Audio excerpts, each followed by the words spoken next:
exactly. So what made you decide to start the Zelos games?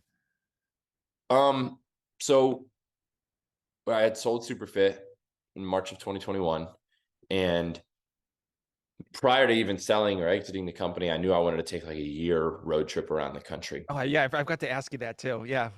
Yeah, so that was the plan. And throughout the process of selling the company, I was also selling like a bunch of my furniture. I had like a 2 bedroom, 2 bath condo near the beach in Jacksonville, and lived there by myself. So I had a bunch Mhm. of stuff. And so I had to get rid of all that stuff, put all my stuff in storage. Anyways, went on a cross country road trip. And even though I knew I wanted to take somewhat of a sabbatical, even though I was still consulting a couple clients very part time, my mind is like, what's next? What's next? Like, that's just how my brain works. I'm sitting at the coffee shop writing down what's next, and patiently observing my thoughts and thinking through what do I want to do next.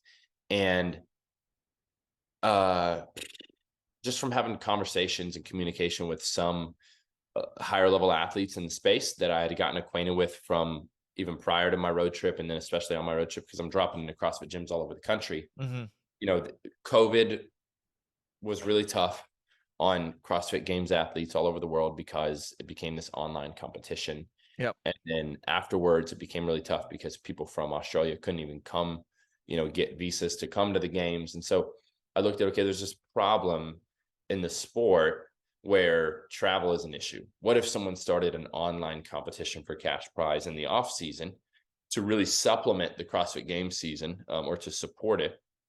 And what if that company repurposed a lot of the online content for entertainment purposes, and so um, I bounced around this idea of an online CrossFit competition for cash prize. And of course, this is 2 years ago. So the idea seemed even better back then than it does now because we were still very much like coming out of the COVID stage. Like, I didn't know if live competition would become what it was once. And it is now, again, very similar to Mhm. what it was. So that was the original inspiration. I shared that idea with some people, and the majority loved the idea. So that's where the Zelos Games was birthed, right? And so the mission was to create more earning for athletes and entertainment for fans, because I recognized in the sport there's not a whole lot of earning opportunities, and there's not a whole lot of entertainment opportunities for fans. And if there was earning opportunities, you had to travel across the country, across the world, spend an arm and a leg, stay for 10 days. And even if you get 12th place, you might end up net negative 3 grand or something like that. Yep. Uh, I wasn't really intending on trying to change that because that's how it's built currently. But I wanted to add another opportunity where athletes could maybe make some money from the comfort of their own gym, just like the Open, where there's more financial incentive. And then hopefully the fans would be interested enough in supporting that mission to where there's like a financial model. So the first year was all online.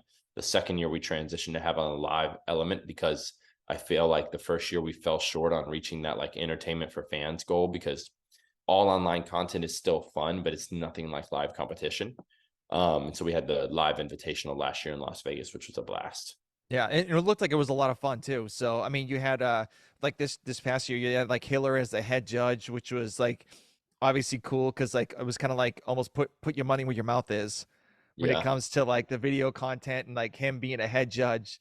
And then you had like Savon and their crew like filming it too. So and I know you guys been, I know through the other podcasts, you guys were talking like month to month about like how this thing was going to be set up. And Oh yeah. and then also, so you had kind of had like the red flag challenge, the challenge flag on Mhm. this year. So what was the reason for that? And who decided that was going to be a part of the Zelos games? The reason for that was we don't know why there's not a reason. Like, we don't rephrase. The reason why we did the challenge flag is because not there wasn't a real flag, but the reason why we did challenges in the competition is because we don't understand why there's not challenges in the normal Yep. sport of CrossFit at the semifinals and at the games. Um, Judges make mistakes, and athletes should have the opportunity to refute those mistakes professionally. So that was really it. Very simply, it was like, hey, all of us agree that the games semifinals should have this, and they don't. So why don't we give it a try, and then maybe we'll learn the hard way why they don't have it. Fortunately, we didn't. It worked out really, really well. But I can't tell you who proposed the idea. Maybe Hiller. maybe Brian Friend. I don't know that I'm creative enough to be the first one to say that. Okay. But I do know that everyone else was on board right away.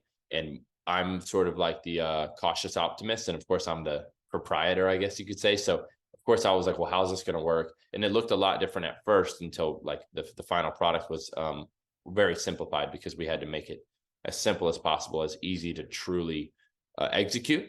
Mhm. But yeah, it was, I believe we gave them one challenge per day over 2 days. And if they use a challenge and they, you know, it's not reversed, then they lose that challenge. If they use a challenge and it is reversed, they keep it, just like in professional sports. Yeah.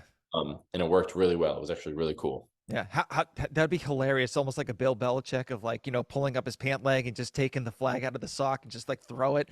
If you Yeah. guys did at the Zelos games, like just like have like a flag and like everyone, like every person that's doing the competition in their sock and just huck it.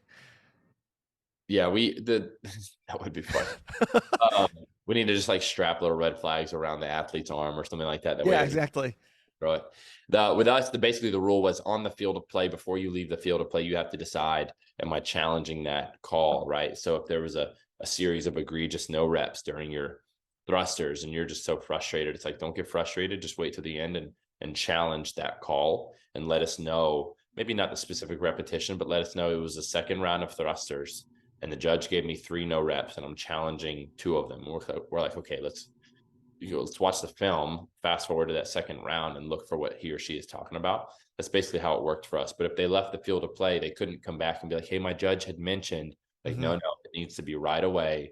There's like no peanut gallery, no like someone DMing you and being like, hey, I saw from this angle, like you need to challenge it right away so we can be quick. Yeah. So I don't know if I got the name right. Alex Zan had the handstand walk this year, and I guess her family was recording it and actually saw her put her 2 hands down, and so that's helped. That kind of helped them like do the challenge flag for that one. I Not built it was. exactly. So basically we had multiple camera angles. Yeah. We had basically Savon was the broadcaster for the Zelos games, and Hiller had like our quote unquote official camera like centered on the field of play, but Alex was kind of over here. Yeah. She was in it, but like we couldn't see at an angle that would be clear. But Savon had 5 or 6 people with iPhones filming the whole. So we used, I don't remember which angle it was. I mean, it was obviously like a side angle because Alex was in like the first lane or the fourth lane, whichever one was, if you're facing the field of play, she was the far left. It was a really interesting call. So had to be 25-foot unbroken handstand walk for 6 reps, I think, 150 feet. And it was a race to the finish, and it was her last one. And she began to really struggle. She's so strong. So she can walk on her hands with her elbows bent if she wants to. Towards the end, she was. And so she fell going through that finish line, you could say, right? Because the handstand walk is completed. Let's say like the camera, this line for the camera is like the line for the handstand walk. It's completed when both palms are beyond that line, right? So if I get my hands to the ground right here, that's a final rep, right? Yep. However, the rules state, and we really copied these from CrossFit, that if your feet touch the ground before your hands cross the line, that's a no rep. And so she went back because the judge called a no rep. She went back and completed it. She challenged that. We found the right angle. And what we found was that her hands had crossed the line prior to her feet touching the ground, which we have this screenshot of her literally falling in midair. And her forearm touched the ground, but there's no rules against the forearm touching the ground. And so it begs the question really for CrossFit to say, should we rephrase that to hands must pass the line before any extremity touches the ground? Or do we keep it and say hands must pass the line before your feet touch the ground? Because realistically, the knees could touch the ground. Yep. I mean, like, so there is, I think, an update that needs to, like, for our competition, we will be more thorough with verbiage in the future. If we care, like, I don't know if we care about the forearm. It might be interesting to see someone fall to the forearm and push back up and finish a handstand walk. Like, yeah, that'd be impressive. Yeah, definitely. Yeah. So per the rules, she won that challenge, right? Because we can't change the language because of a challenge. That would be completely unprofessional and unfair. Yeah. So yeah, we have this screenshot of her just like falling in midair. Her feet are not touching the ground, but her hand are beyond the line. And it was really cool because in a normal competition that would never happen, and she would lose Mm-hmm. She had to go back. It was like 30 more seconds. Like, that's a dramatic shift. But she fought for that win, and she deserved it based on the rules and the standards. And the judge did a really great job because we're talking about a millisecond here. You know what I mean? So it wasn't a judging error. It wasn't an athlete error. It was simply a microsecond, like fractions of a moment, where she was actually right and the judge was actually wrong, but only a freeze frame could have told us that. And Yeah. so I think the sport could use it. And I believe there are some conversations behind the scenes trying to lobby for something like that. Yeah, definitely, definitely. So do you have like anything that you want to add for like next year? Because obviously, like each year you're learning how like your competition works. Is there anything that you kind of want to add to for next year to make it better? We want more competitors. Last year we had 12 men, 12 women. This year the goal is 16 men, 16 women. I don't ever really want to get like hundreds by any means, but a little bit more. And more spectators, more workouts, right? So we had 4 workouts, 2 on Saturday, 2 on Sunday. Mm-hmm. And we worked really hard on creating a well-rounded program designed for 4 workouts. A fully balanced test for 4 workouts is very hard. And Kiefer was our head programmer. Kiefer's so smart. Like, in retrospect, I mean, even going into it, I was really confident in our programming, but in retrospect, like, mainly Kiefer did such a great job of building a test. Long story short, I want to add more workouts regardless. So I think we'll do 6 like scored events this year. And that's mainly a few of the main changes is potentially 2 more scored events, potentially 4 more men, 4 more women for the live event. And the goal online is really just the same, but to grow it. Like, we had 10 age groups, we had elite, we had RX. We just want to see those grow. And I think we'll have an open division this year. Okay, cool. Very cool. So are you looking to like move it to a different area too for like space wise? Not necessarily.